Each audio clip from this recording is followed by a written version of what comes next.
Yes, for additive jimbangiza kadde kano mwasibye mutya muli mutya enda kubasaba musubscribing ate munyigene kali ensonga za Pastor Bugingo kubanga yakubiddwa Amasasi ebintu byengedde okubanga bitabuka omulambo gwa musajja mukulu amanyikiddwa nga Richard bagututte wakawe era nga ewali entaana gibagenda kukakigibagenda okubanga bamuziika essaawa yonna ennaku tena kubanga zikola kizikakasibwa biro bagenda okulaki okubanga baziika Uncle Richard oyo eyabadde bodyguard oba eyabadde driver wa Pastor Bugingo newakwadde Pastor Bugingo mu kusooka yasose gamba nti omukadde wa kanisa naye ate ejje erya SFC neiva nigamba nti oyo abadde muntu waabwe era babadde bamuwa Pastor Bugingo amuwe security amukuume omugambo gwo gukyatokomoka ku social media newankubadde ensonga za Pastor Bugingo yasimatuse n'abasinga beebuuza lwaki yasimatuse social media nabagambe ejjukira bannayuganda naddala abantu b'oku social media waddembe okugeza kyonna kyagala tusobola mukontrolinga kubanga tusobola kwebuuza nti lwaki teyafudde lwaki teyafudde tomanya bintu bya Katonda tomanya ennaku zino ebintu byakyuka oli walumbibwa abatujjo wakaawe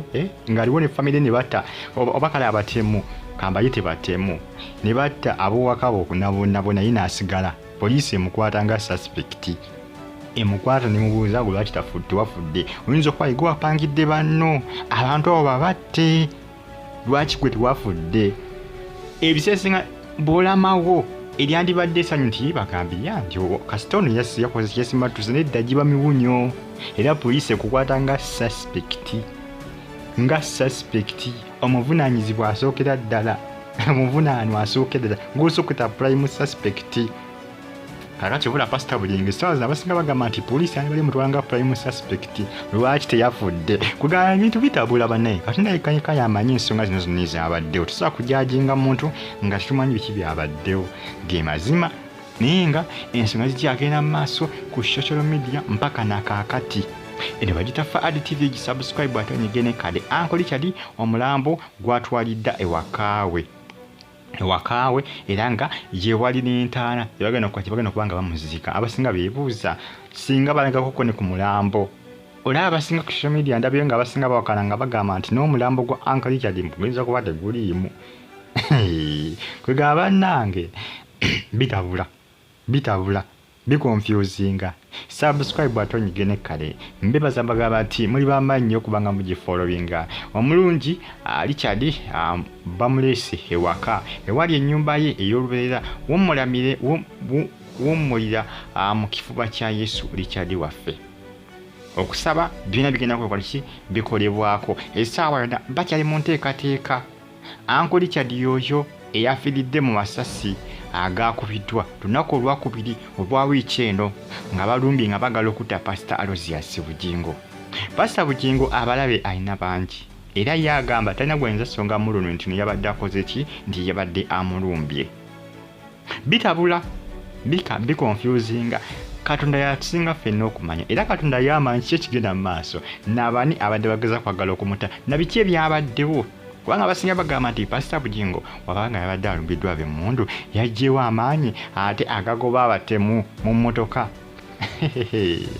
kugamba gw'omugambo gukyatokomoka ebigambo byo bikyatambula ajja kuwona n'ebigambo agenda kukola ki alina okubigumira kubanga bakyayogera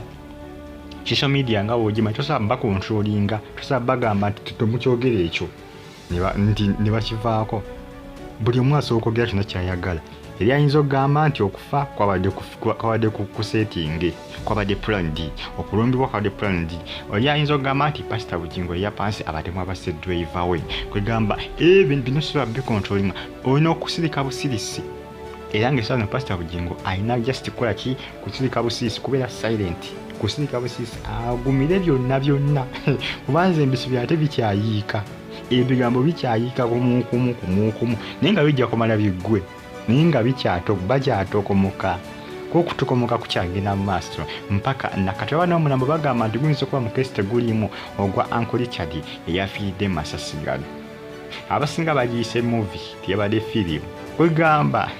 social media ndowooza ogimanyi bagita Fadi TV gisubscribe ate onyigene kale naye nga omulambo omubiri gwa musajja mukulu oba ebisigalira bye musajja mukulu amanyikiddwa nga Uncle Richard omu ku abo abadde basajja ba Pastor Bugingo era abadde omu ku kakiiko ak'ekkanisa eya Kananirandi nwakwale Pastor Bugingo statement ziyasiza okuwa tizabadde ntuufu ate okumuyita omukadde wa kkanisa kugamba Pastor Bugingo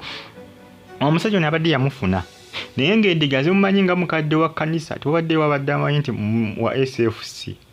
tewabadde wamumanyi tewabadde wamumanyi ge mazima abasinga bakitegedde Uncle Richard amaze kufa nti yabadde wa SFC abasinga bwe bakitegeredde nti yabadde wa SFC ate nga side mukadde wa kanisa ate nga side driver ndowooza owulira byonna abasinga babitegedde nga amaze kufa kubanga abasinga tubadde tumumanyi abasinga abasabira ku Kananirandi badde bamanyi Uncle Richard ono era badde batera okumulaba kwabo abakakiiko akaddukanya kyaki babadde bamumanyi abo abasabira ku kyaki eya Kananirandi naye nga tebamanyi nti wa SFC kyewuunyisa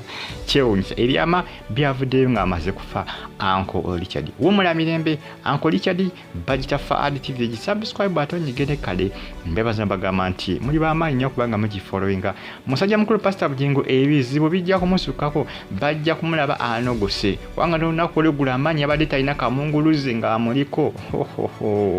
lunaku olw'eggulu kwegamba bintu bikambo byokka naye ng'omugambo gwo gukyatokomoka alina kwefuula nga atabawulira kubanga bakyatokomoka tasobola kubasirisa tasobola bakyatokomoka subscribe mubere bulungi sigala nga onfollowinga bagita Fadi TV mwera mbagala nnyo